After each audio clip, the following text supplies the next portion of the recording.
Aujourd'hui, la démocratie hongkongaise, elle est en prison. Jimmy Lai est en prison.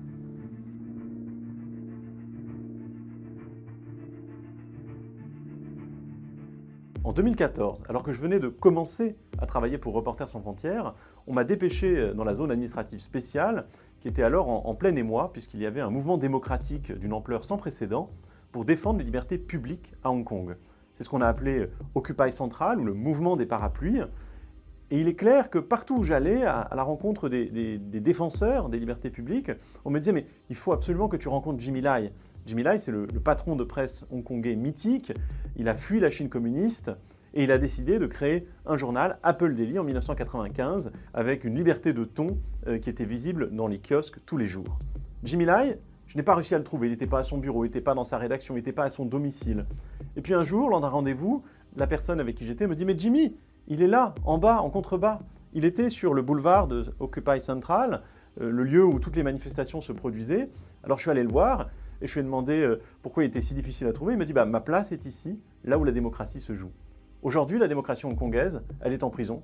Jimmy Lai est en prison. Je crois qu'il est vraiment important de valoriser ce que Hong Kong a apporté à la liberté de la presse et ce que Hong Kong peut encore apporter au monde. Hong Kong était un territoire qui échappait au règne sans pitié de Pékin vis-à-vis des journalistes et de l'information. Depuis la rétrocession à la Chine, nous vivons une véritable dégringolade. Le classement mondial de la liberté de la presse, qui mesure l'état de la presse dans 180 pays, eh bien, est passé de la 18e position pour Hong Kong à la 140e aujourd'hui.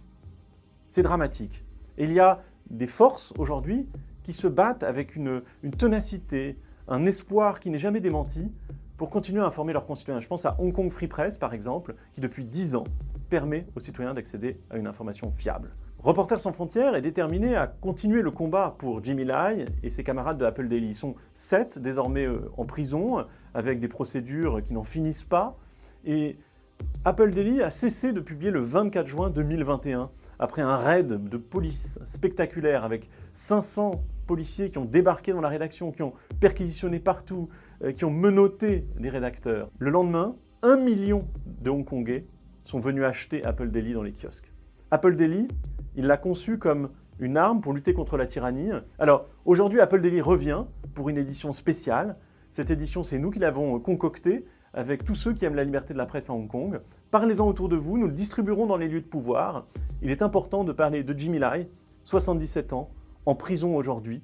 Cette pomme, qui a donné son titre au journal, désigne évidemment cette pomme de l'arbre de la connaissance qui nous permet de lutter contre l'obscurantisme et la tyrannie. Alors soutenez Apple Daily et rejoignez la campagne pour sauver Jimmy Lai. Merci.